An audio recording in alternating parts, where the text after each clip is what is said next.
নাগরিক হত্যার দায় নিয়ে জাতির কাছে প্রকাশ্য ক্ষমা চাইতে হবে।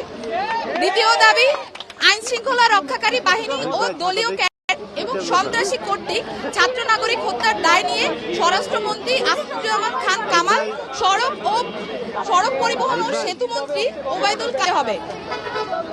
ইন্টারনেট শাটডাউন করে দেশে ডিজিটাল ক্র্যাকডাউন করায় তথ্য প্রতিমন্ত্রী জুনায়েদ আহমেদ পলককে পদত্যাগ করতে হবে। ভাবে ভিন্ন খাতে প্রবাহিত করার চেষ্টা করায় তথ্য প্রতিমন্ত্রী মোহাম্মদ এ আরাফাতকে পদত্যাগ করতে হবে। ঢাকা দাবি নাম্বার 3, ঢাকা সহ যত জায়গায় ছাত্র নাগরিক শহীদ হয়েছে সেখানকার ডিআইজি, পুলিশ কমিশনার ও পুলিশ সুপারদের চাকরি থেকে বরখাস্ত করতে হবে।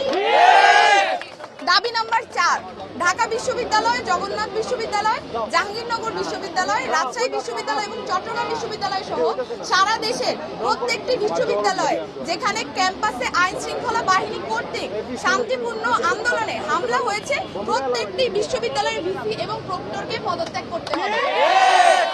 দাবি নাম্বার, নৃশংস হামলা পরিচালনা করেছে এবং যে সকল নির্বাহী ম্যাজিস্ট্রেট, পুলিশ ও সেনা কর্মকর্তাদেরকে নিরস্ত্র ছাত্র নাগরিকদের উপর গুলি করার নির্দেশ দিয়েছে তাদেরকে আটক করে হত্যা মামলা দায়ের করতে হবে ও দ্রুততম সময়ের মধ্যে গ্রেফতার করতে হবে।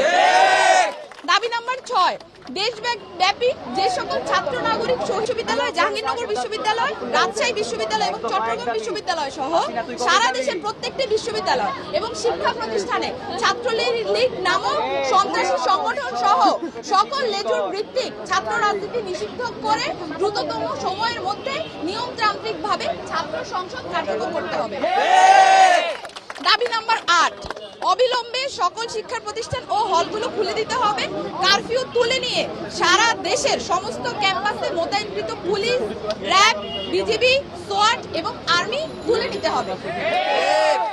দাবি নাম্বার 9, বৈষম্য বিরোধী ছাত্র আন্দোলনের সাথে সম্পৃক্ত শিক্ষার্থীদের একাডেমিক ও প্রশাসনিক কোনো ধরনের হয়রানি করা হবে না, এই মর্মে অঙ্গীকার করতে হবে। ইতিমধ্যে গণগ্রেফতার ও পুলিশি হয়রানির শিকার সমন্বয়ক বৃন্দ ও ছাত্র নাগরিকদের অবিলম্বে মুক্তি দিতে হবে ও সকল মামলা প্রত্যাহার করতে হবে। এই ছিল আমাদের 9 দফা দাবি এবং এই 9 দফা দাবিকে সামনে রেখে আমরা আমাদের আন্দোলন পরিচালনা করছি এবং আজকেও আমরা যে কর্মসূচি, সেই কর্মসূচি থেকে আমরা বলতে চাই অবিলম্বে অতি দ্রুত আমাদের যে 9 দফা দাবি সেটা মেনে নিতে হবে।